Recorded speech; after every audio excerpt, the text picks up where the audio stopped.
Welcome to the Pencil Bob channel. I hope you enjoy the story. Remember to like and subscribe. And now the story. The pale glow of the moon barely penetrated the thick canopy of twisted branches overhead, casting long shadows that seemed to reach out and grab at my sanity. I shivered involuntarily, not from the chill in the air, but from the eerie sense that something malevolent lurked in the darkness, watching and waiting. My name is Dr. Evelyn Harper, a clinical psychologist with a penchant for diving into the darkest corners of the human mind. It was this reputation that led the local authorities to seek my assistance in the most gruesome case they had ever encountered, a series of bizarre murders that seemed to defy all reason. The first victim, Amelia Carter, was found in her own living room. Her body was contorted into a grotesque tableau, limbs arranged to mirror her deepest fear, a crippling fear of spiders. The room was a macabre spider's den, with silk threads carefully woven around her lifeless form. Her face, frozen in a silent scream, was covered with dozens of tarantulas, each meticulously placed to recreate the terror that had haunted her dreams. As I stood in that dimly lit room, surveying the horrifying scene, a knot of unease tightened in my stomach. How could someone know so intimately the private fears of another person? The level of sadistic creativity was beyond comprehension. The second victim, Richard Thornton, was discovered in a disused warehouse. His fear, a fear of drowning, had been manifested in a chilling display. Richard's body floated in a makeshift pool, surrounded by murky water. The air was thick with the stench of decay, and algae-covered walls completed the nightmarish setting. Each of his fingers was carefully entwined with seaweed, and a snorkel had been grotesquely forced into his mouth. The third victim, Emma Sanchez, was a claustrophobe. Her lifeless form was found squeezed into the confines of a small closet in her apartment. The walls seemed to close in on her, lined with mirrors, to multiply the horror. The claustrophobic nightmare was intensified by the fact that the closet was filled with her own discarded clothing, creating a suffocating labyrinth of fabric. With each new crime scene, the level of sadistic precision unnerved me. It was as if the killer not only knew the victim's deepest fears, but reveled in turning them into grotesque works of art. My involvement in the case came as a result of my expertise in delving into the human psyche, unraveling the intricacies of fears and traumas. The authorities believed that only someone with my background could understand the mind of this deranged killer. The fourth victim, Jason Miller, had a fear of heights.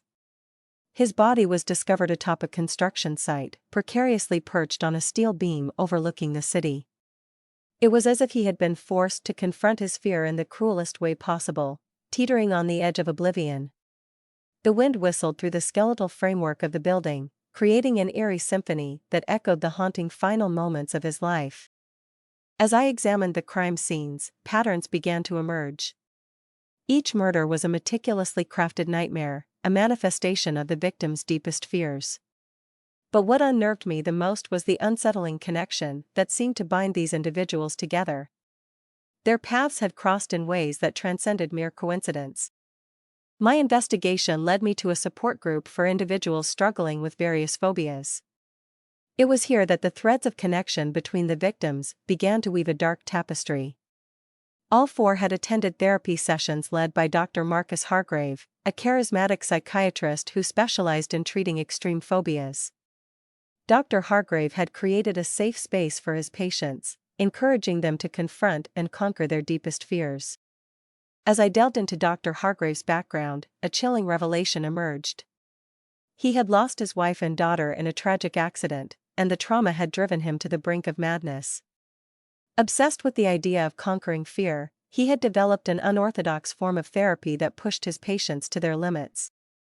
It became clear that the murders were a grotesque form of retribution, a twisted attempt to force the victims to face their fears in death as they had in life.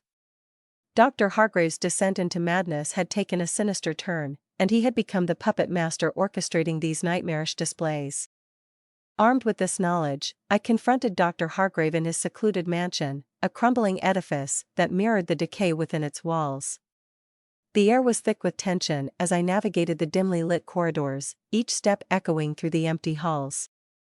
I found him in a dimly lit room, surrounded by a collection of grotesque masks and twisted sculptures. His eyes, once filled with the warmth of empathy, now gleamed with madness as he spoke of the twisted logic behind his actions. He believed he was liberating his victims from the shackles of fear, guiding them into a realm where fear held no power. The room itself was a reflection of his fractured mind, the walls adorned with sketches of contorted bodies and grotesque scenes. In the center of the room lay a makeshift altar, adorned with symbols that hinted at a darker, otherworldly influence. As I confronted Dr. Hargrave, the room seemed to pulse with an otherworldly energy.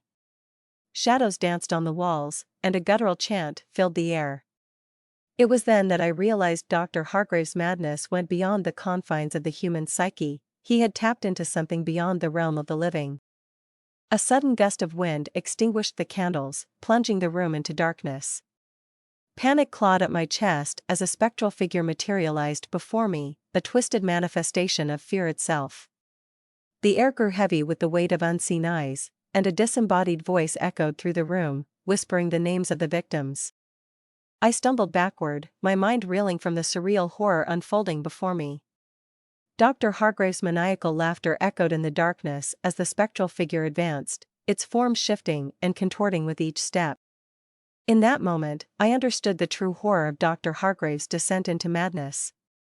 He had not only become a vessel for the fears of his victims, but had opened a gateway to a realm where the boundaries of life and death blurred. The spectral figure was an embodiment of the collective fears he had harnessed, a malevolent force that sought to consume all who dared to challenge its dominion. As the room spiraled into chaos, I frantically searched for a way to break the unholy connection Dr. Hargrave had forged. My mind raced, drawing upon every ounce of my psychological expertise to confront the malevolent force before me. With a surge of determination, I called upon the memories of the victims, their faces etched in my mind. I whispered words of solace and strength, urging them to break free from the nightmarish grasp that bound them. The spectral figure wavered, its form flickering like a dying flame. In a final act of desperation, I confronted Dr. Hargrave, appealing to the remnants of his shattered humanity. I spoke of the lives he had destroyed, the pain he had inflicted, and the twisted legacy he was leaving behind. As the truth seeped into his tortured mind, a flicker of remorse crossed his face. The spectral figure let out a haunting wail, its form dissipating into the shadows. The room fell silent, and the oppressive atmosphere lifted. Dr. Hargrave, broken and defeated, crumpled to the floor, the weight of his sins finally taking its toll. In the aftermath, the authorities arrived to apprehend Dr. Hargrave, and the mansion that had harbored unspeakable horrors was sealed off. The night air was crisp, and the moon cast a silver glow over the scene of the final confrontation. As I walked away from that haunted mansion, I couldn't shake the lingering sense of unease. The boundary between the living and the dead had been breached, and the scars of that night would forever mark my soul. The horrors I had witnessed transcended the realm of psychology, delving into a darkness that defied explanation. The nightmares lingered in the corners of my mind, a constant reminder that the human psyche could be a fragile vessel susceptible to the most insidious of influences. As a clinical psychologist, I had faced the depths of fear, but nothing could have prepared me for the horrors that awaited in the shadows beyond the boundaries of sanity. I am looking for some feedback from our viewers. This question has been asked before and I will continue to ask until it gets sorted. Are the written words necessary, or do you just prefer to have our animated character read the story? Some have said yes, I want the words, others do not care either way. So let us know in the comments, as I am always looking towards making better videos for all of you out there. Have a great day.